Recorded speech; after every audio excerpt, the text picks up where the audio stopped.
Good afternoon, More Medic One. Today I have got a ton of requests to do this video right here. Basically what we've got here is a Honda engine. This one just happens to be on a power washer.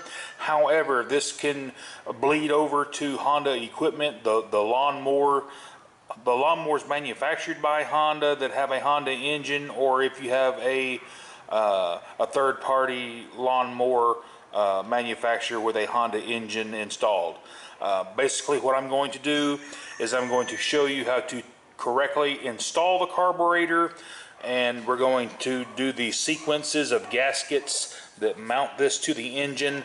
I've had a lot of people say, hey, you know, I loved your video on how to clean the carburetor, but I wasn't completely clear on how to the way the gaskets went and the plastic spacers and the air dams and stuff like that. So let's go ahead and start from scratch. We have a cleaned, ready to go on carburetor, and the first thing that you want to do is hook in the throttle rod and the spring. As you can tell here, depending on your model, you have two holes. The larger hole is for the your rod on the governor rod. So let's go ahead and put it in the larger of the two holes. You know that you can't get it in the wrong hole because one of the holes is too small. It won't let the rod go in. So you just let that, cam it in there just like that, and then the spring is going to go in the other hole right behind it.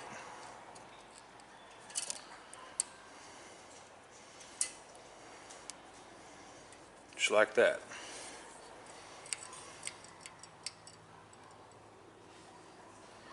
These gaskets, they play a vital role in the runnability of the engine. As you can tell, this gasket, see how it's humped up, it's swelled, and what happens is when this gasket swells, it actually will shut off the atmospheric vent hole in the backside of the carburetor. And what happens is basically if you don't have any atmosphere, the pressure of the atmosphere allowing it to go into the float bowl of the carburetor, your carburetor will actually flood because it has no vent. It needs to have a vent, kind of like, oh, I don't know how to explain it. Have you ever taken your drinking straw down in your cup of soda and put your thumb over it and lifted it up, and the straw had liquid in it until you released your thumb? It's basically the same principle here. It's just going to cause it to hydrolock and it will flood like a sieve. So if your gaskets look like this, they definitely need to be replaced. This is the air dam or air deflector, and you have a phenolic carburetor spacer, basically just a heat spacer. Just keeps the fuel in the carburetor from boiling when the engine reaches high temperature. This is just a heat spacer or phenolic heat dam spacer. Another thing that you want to do when you remove this gasket, Honda puts a little bit of pookie on there, and as you can tell, that glue is actually sucked into the atmospheric hole. You want to be sure that this hole is completely cleared of any glue or gasket remnants. I'm going to go ahead and separate this so it'll give you a clearer view. And as you can tell, there is a gasket behind that aluminum air dam, and if you can remove this gasket without tearing it, we're going to replace it anyway, but I just want to show you the channel behind here and how this atmospheric vents. So with that gasket removed, as you can tell, there is a channel here that just kind of loops around and vents through the bottom of this phenolic spacer. So if you ever have gasoline pouring out of the bottom of your spacer, then you know that this channel is either blocked with grass and debris, or like I said earlier, the pookie or glue from the factory or the gasket is actually swelled up and is causing a issue here. So let's go ahead and get all the gasket material off of both sides of your spacer. Alrighty guys, we're going to start with the air filter base, and we're going to install a new gasket here. The atmospheric pressure vent hole goes to the top, and it's going to mate with the hole and the channel here. And at this point, I'm going to go ahead and feed through the bolts for mounting this whole assembly. Now I have seen some mechanics in the past take the head of these bolts, get an old pair of these bolts and cut the heads off, and actually take and thread these bolts into the engine to act like guides. But I find that that's a little bit redundant, because what you're going to do, you're going to slide everything over the bolts here, and then we're going to attach it to the engine. This way you're going to have to slide everything on this way, take the bolts out. You have a good chance of letting a gasket slip and fall out of place. I don't like doing it this way, but you can do it this way. But the way I'm going to fix to show you is about the easiest way to do it. Okay, next we have our throttle advance bracket. With some of them have a kill switch, and some of them have a push-pull choke assembly, which this one's going to have. So let me grab that and we'll hook that up real quick. Just go ahead and slide your choke rod into the carburetor, and we're just going to let it dangle here just a second. At this point, we want to go ahead and hook up the fuel line to the carburetor right here.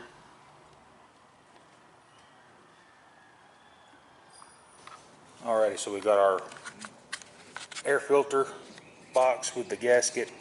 What I like to do is just invert it and put my fingers on it like a guitar string, and just hold the screws in place as we feed it through the first set of holes here in the throttle advance bracket. And then we need to stop right here and move the carburetor out of the way just a little, and then we need to install the second gasket onto the bolts, which is this gasket right here. Go ahead and slide your gasket over the studs so carefully,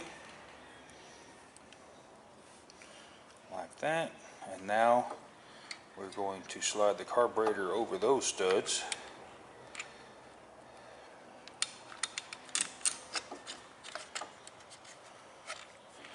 Until they just poke through the back side of the carburetor. Alrighty guys, we're going to slide on the new carburetor gasket, mounting gasket. And now we're going to install the air dam. You want to make sure your holes line up.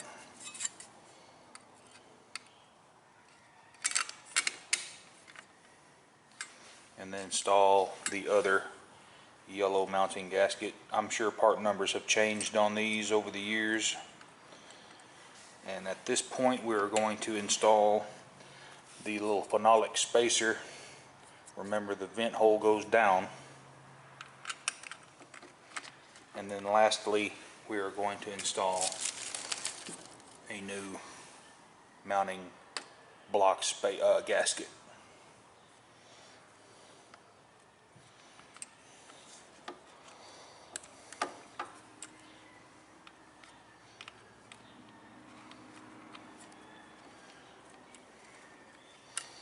Now this is the tricky part, getting everything that you've assembled up to the engine to get it mounted up there. And we're going to try it on the first try. Sometimes I have to readjust a couple things, but let me readjust my camera so you can get a better shot. Alright, so we got everything in the correct order, so let's try to do this without me getting in your way too much with my hands. And guys, it's a lot easier to do this with the blower shroud removed. I forgot to mention that.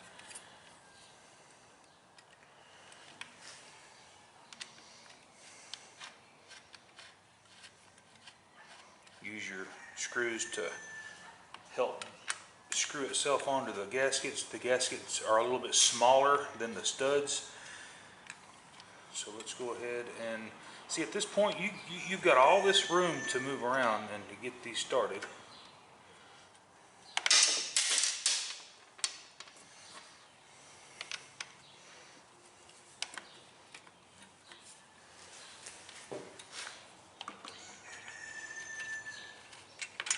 And just like that, everything's there. You don't have to kill these screws, just snug them up. And if you want to, I don't always do it, but you can put a little bit of Loctite on these carburetor bolts, but I've never had one back off. So it just depends on what kind of day I'm having, I guess. But just finger tight those, and we'll torque them down here in just a second. The last few checks, you just want to make sure your PCV hose is hooked up, and make sure your throttle and what they call a surge spring is hooked up, and just rotate your governor arm back and forth to make sure you have free range of motion, and we do. Check your choke, make sure it's pulling on and off good, and we are. Just make sure your keel lead to your ignition coil is nestling on top of the air box in this little clip right here, and that it's not touching any of the choke or throttle arms. Reinstall your starter and your blower shroud, just 3 nuts.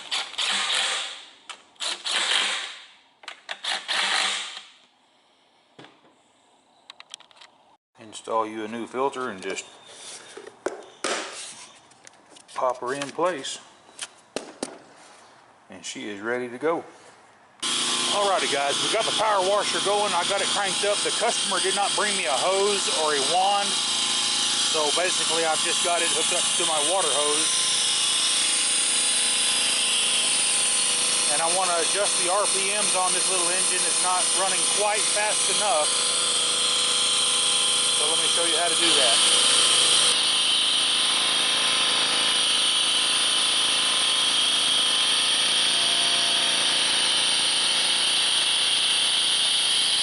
About 3,400 on a power washer engine.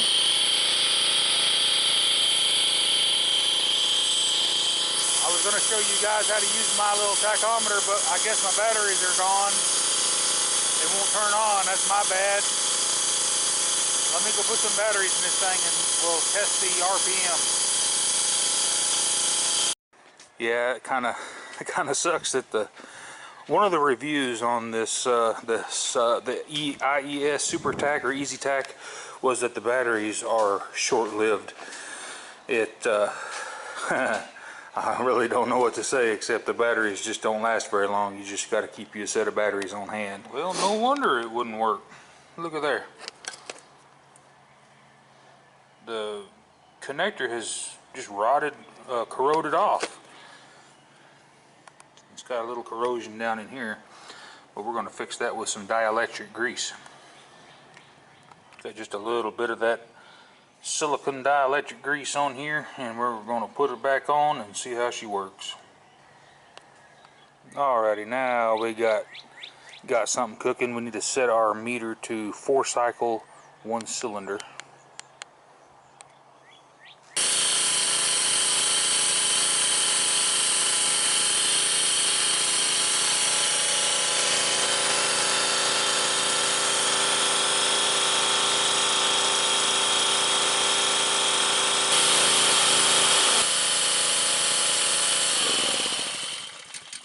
Alrighty guys, we got the little Honda powered pressure washer all fixed up and ready to go. Just wanted to do this little video to show you how those gaskets go. And I've had a lot, like I said, I had a lot of people to ask me how you put it back the way it's supposed to go. But hey, if this video helped you out, please give me a thumbs up and smash that like button and subscribe. And we got much more to do over the next couple of months, and we'll click that little bell and you'll get all my new videos. Appreciate each and every one of y'all. Thank you very much and have a good day.